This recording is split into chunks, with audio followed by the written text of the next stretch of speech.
social, el mercado del cambio económico, la autoridad o poder y la justicia o sanción actúan sobre los individuos imponiéndose externamente a las prácticas institucionales, estos ejes reguladores pueden ser vistos más adecuadamente como reglas y criterios subyacentes a ciertos juegos de lenguaje que involucran el intercambio de riqueza, el ejercicio del poder y su justificación y sanción. En ambos casos, en la reacción y acción, en el caso de, por ejemplo, justificación y sanción, tendría que ver con todos los juegos de lenguaje del derecho, pero en vez de verlo, como lo hizo nuestro colega, como un problema de lenguaje técnico, será verlo como lo que hace, lo que crea las prácticas de las cuales después ejerce como un juego de lenguaje vertical el lenguaje técnico. Que creo que quedó arriba de este trabajo.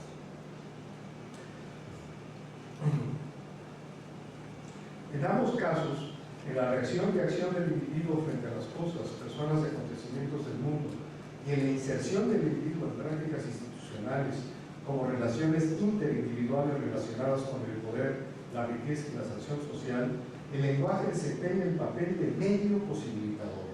Sin lenguaje no serían posibles las reglas, los criterios, las funciones convencionales y la arbitrariedad de las relaciones entre los individuos y las cosas, más allá de las relaciones causales físicas.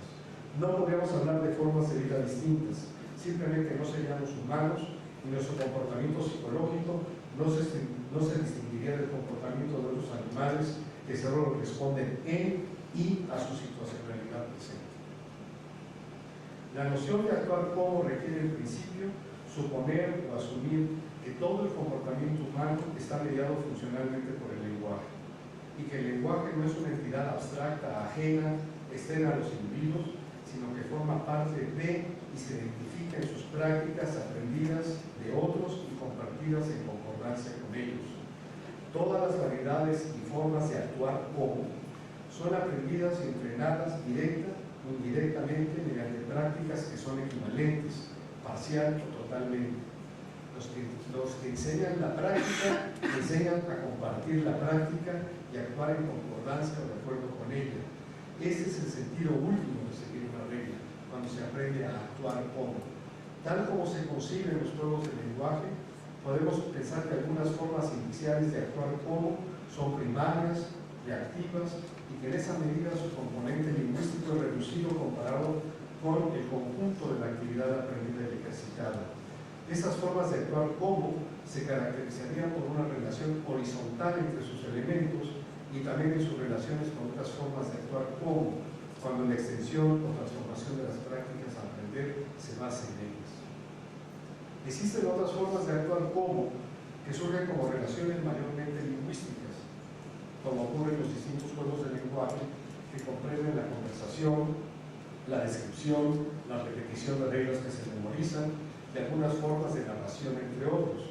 Estas formas de actuar como también pueden caracterizarse por establecer relaciones horizontales entre ellas y las formas primarias.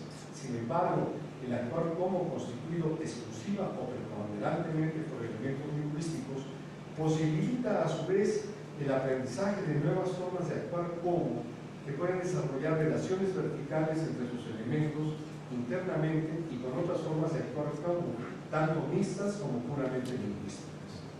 La emergencia o surgimiento de relaciones horizontales dentro de y entre las formas de actuar como, entrecruzadas con relaciones verticales dentro de y entre dichas formas, permite captar la enorme complejidad de las prácticas humanas mediadas por el lenguaje y en la forma del lenguaje, evidenciando el porqué de la imprecisión de los límites de y entre los diversos juegos de lenguaje. Por eso son borrosas nuestras categorías.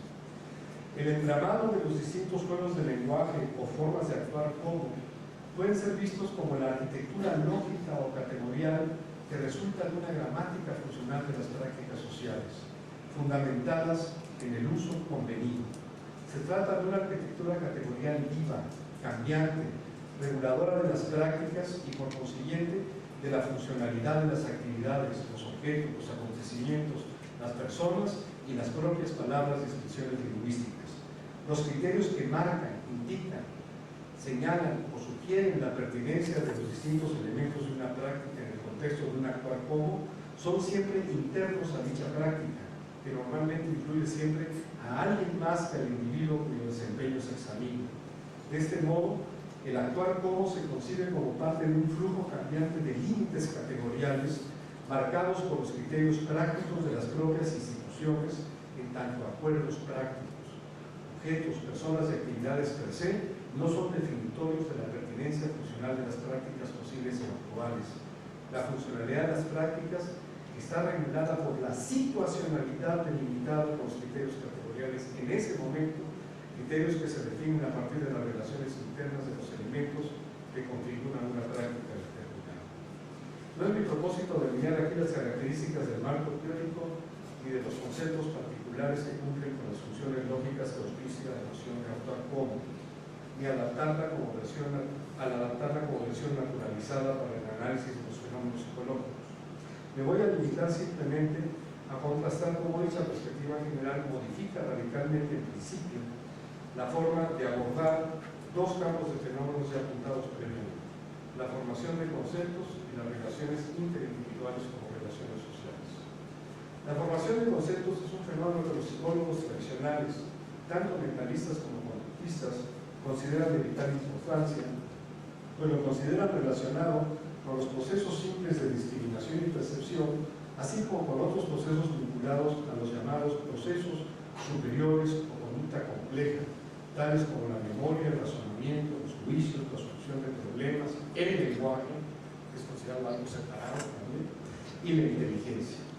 Un párrafo de Prema y Prema, uno de los grandes psicólogos contemporáneos, fue conductista y no se volvió conductivista.